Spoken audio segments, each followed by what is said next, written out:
Oke, selamat datang kembali di channel Nabla Education. Pada video ini kita akan membahas soal latihan dasar KSN Fisika SMA dan video ini adalah video yang kedua.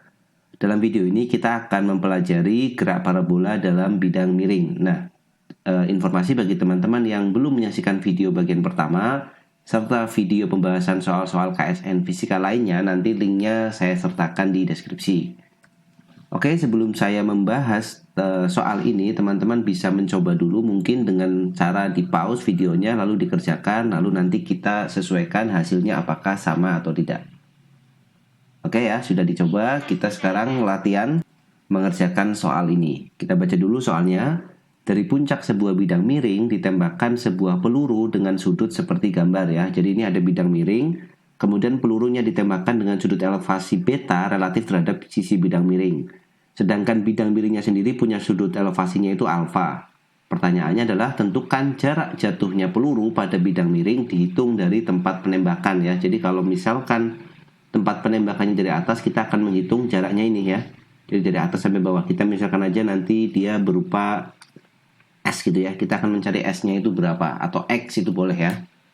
Nah, kalau teman-teman ketemu soal yang membahas atau kasusnya adalah bidang miring, gerak parabola dalam bidang miring, maka salah satu caranya adalah kita ubah kerangka acuannya atau koordinatnya ya. Jadi biasanya kan kita menggunakan koordinat X, Y itu kan seperti ini ya. Jadi yang vertikal ke sana itu Y, kemudian yang horizontal itu X. Nah, sekarang kita ubah. Karena orientasi geraknya ini searah dengan bidang miring, maka koordinat X-nya kita ubah juga miring seperti ini ya. Jadi koordinat ini yang jadi Y, ini yang jadi X. Nah, yang pertama kita ubah dulu nanti. Orientasinya kita ubah seperti ini. Nah, sekarang kita lihat. Oke, kita gambar dulu. Kita uraikan komponen V0 yang searah dengan koordinat ini. Kan V0-nya ke arah sana ya. Jadi kita bisa uraikan V0-nya bisa ke sini ya, kemudian ke atas ya, atau nanti kita gambar ulang di bawah biar jelas ya. Jadi ini V0-nya. Ya, V0-nya ada yang ke arah bawah sini, berarti V0 cos beta. Ini berarti V0 cos sinus beta, dan ada yang ke arah atas ke sana, berarti V0 sinus beta kan. Nah, seperti ini. Kemudian kita perhatikan juga dengan arah percepatan gravitasinya. Percepatan gravitasi itu kan G ke bawah sini ya. Nah, ini juga kita uraikan ke arah bawah sini dan ke arah bawah sana. Ya, ke arah sumbu X dan ke arah sumbu Y. Sudutnya alfa di sini, berarti alfanya nanti akan pindah ke sini ya. Maka di sini adalah G cosinus alfa. Kemudian yang searah bidang miring ini adalah G sinus alfa. Berarti nanti kita sudah punya G-nya, nanti ada yang ke arah bawah sini ya. Berarti ini adalah G cosinus alfa. Kemudian ada yang ke searah bidang miring sana. Ini adalah G sin alfa. Nah, kita sudah uraikan nilai V0-nya, kecepatan awalnya, dan nilai G-nya. Nah, sekarang kita perhatikan di sini. Karena pada sumbu X dan sumbu Y masing-masing ada percepatan ya. Untuk ke sumbu X, dia punya percepatan G sin alfa. Dan untuk ke sumbu Y, dia juga percepatannya G cos alfa. Nah, karena baik sumbu X maupun sumbu Y itu punya percepatan, maka geraknya tidak seperti bidang miring pada bidang datar ya. Gerak parabola pada bidang datar ya, maaf ya. Kalau pada bidang datar itu kan yang ke arah horizontal atau ke sumbu X kan GLB, yang ke arah sumbu Y atau vertikal itu kan GLBB. Nah, di sini dua-duanya geraknya adalah GLBB. Kita tinggal analisis satu persatu ya. Kita bisa lihat dulu yang ke sumbu Y dulu boleh ya, ke sumbu Y atau sumbu vertikal. Nah, ke sumbu Y atau sumbu vertikal kita perhatikan, kita bisa mencari tingginya ya.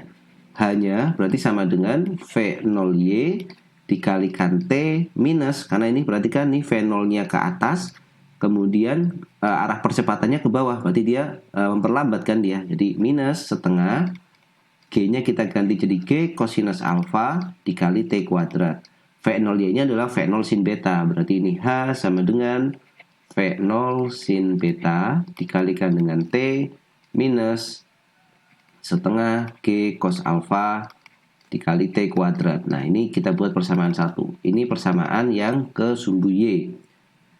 Kemudian kita bisa perhatikan ya, pada saat dia mencapai puncak di sini ya, seperti biasa, dia sudah nggak naik lagi. Berarti di puncak, di atas ini, Itu VY-nya 0 di sini ya. Jadi VY-nya 0. Maka kita bisa hitung waktu untuk mencapai puncaknya dengan cara nih pakai persamaan yang kedua, VY sama dengan V0Y minus G cos alpha dikali T. Nah, VY sama dengan V0Y minus GT kan sebenarnya, tapi G-nya sekarang kita pakai G cosinus alpha. Nah, V0Y-nya kita masukkan dan V-nya kita buat 0, berarti 0. Ya, ini adalah pada saat di puncak ya, ini persamaan umumnya. Pada saat di puncak V-nya 0, berarti 0 sama dengan V0 sin beta dikurang G cosinus alpha dikali T. Maka kita dapat T-nya di sini ya. T sama dengan berarti V0 sin beta dibagi dengan G cos alpha.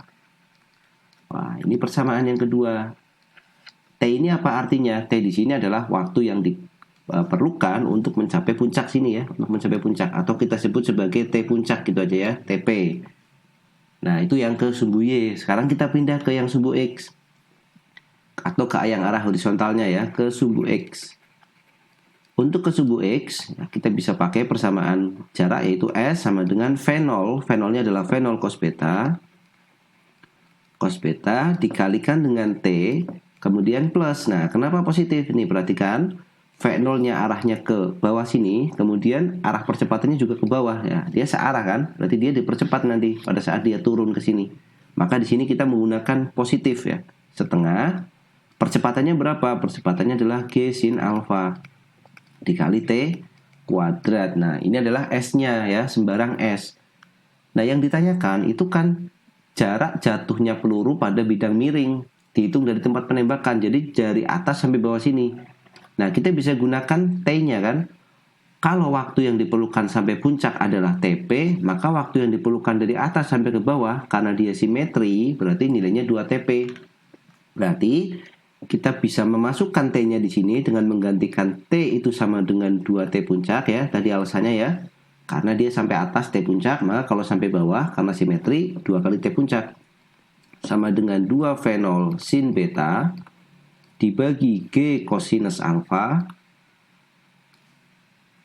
Kita masukkan nilai T ini ke dalam persamaan S ya. Berarti S-nya itu sama dengan V0 cos beta dikalikan 2V0 sin beta dibagi dengan G cosinus alpha dikurang ditambah ya maaf, plus setengah dikalikan G sin alpha dikalikan T kuadrat. Nah, T-nya kita pakai ini ya. Jadi kita kuadratkan 4 V0 kuadrat sin kuadrat beta dibagi dengan G kuadrat cos kuadrat alfa. Oke, kita sederhanakan di sini. 2-nya kita coret dengan 4 dapat 2. G-nya kita coret 1 dengan atas. Nah, oke, kita sederhanakan penulisannya. Berarti S-nya itu sama dengan ini 2V0 dikalikan 2V0. Berarti 2V0 kuadrat dikalikan sin beta dikalikan cos beta ya, atau boleh dibolak-balik nggak masalah,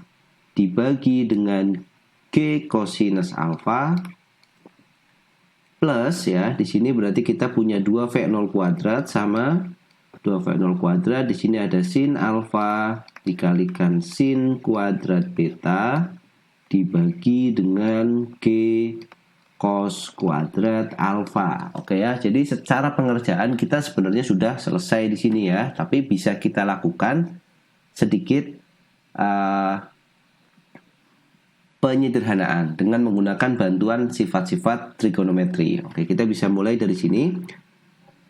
Atau kita keluarkan dulu faktor yang sama, kita keluarin dulu ya. Jadi S sama dengan nih, perhatikan di sini V0 kuadratnya sama, V0 kuadratnya sama, kita keluarin aja dia. V0 kuadrat, G cos alfanya sama per G cos alfa, boleh ya. Kemudian dalam kurung di sini berarti 2 sin beta cos beta, 2 sin beta cosinus beta ditambah dengan 2 sin alfa dikalikan sin kuadrat beta dibagi dengan, ini perhatikan G cos alfa udah keluar 1, maka di sini tinggal cos alfa saja ya, karena di sini cosinusnya kuadrat. Nah, Di sini kita punya bentuk 2 sin beta cos beta ya. Dalam trigonometri kita punya satu identitas yaitu sin x sin 2x ya. Nilainya itu sama dengan 2 sin x cos x. Berarti kalau kita punya 2 sin beta cos beta bisa kita ganti jadi sin 2 beta. Itu yang pertama yang bisa kita ganti ya. Yang kedua, di sini ada sin alfa dibagi cos alfa. Ingat ya, sin per cos itu tidak lain adalah tan. Maka ini kita bisa ganti jadi tan alfa. Berarti bentuknya bisa kita tulis dalam bentuk yang lebih sederhana, yaitu S-nya sama dengan V0 kuadrat dibagi dengan G cosinus alfa dikali, ini tinggal sin 2 beta ya, lebih sederhana, ditambah dengan 2 tan alfa dikali sin kuadrat beta. Nah, sin kuadrat betanya kita biarkan aja, tidak apa-apa. Oke, saya kira ini sudah cukup sederhana sebagai hasil akhir ya. Variabelnya sudah sesuai dengan variabel yang diberikan di soal. Di sana ada V0, ada alfa, ada beta, dan ada gravitasi ya. Karena gravitasi selalu muncul, maka boleh ditampilkan dalam jawaban akhir. Oke ya, seperti itu cara menganalisis kalau teman-teman punya kasus gerak parabola di bidang miring ya. Kalau misalkan ditembakkannya dari bawah ke atas, itu caranya juga sama ya. Tinggal nanti lihat siapa yang dipercepat, siapa yang diperlambat. Tetapi ide untuk mengerjakannya saya kira sama ya, dengan mengubah orientasi dari koordinatnya. Oke? Segitu dulu untuk video kali ini. Semoga videonya bermanfaat ya, bisa menambah wawasan teman-teman tentang gerak parabola yang tidak lagi di bidang datar tapi sekarang di bidang miring ya. Bagi teman-teman yang belum menyaksikan video lainnya, nanti linknya saya sertakan di deskripsi, dan semoga nanti kita bisa melanjutkan ke pembahasan-pembahasan topik-topik lainnya untuk persiapan KSN Fisika di tahun-tahun yang akan datang. Terima kasih sudah menyaksikan video ini, sampai jumpa di video selanjutnya.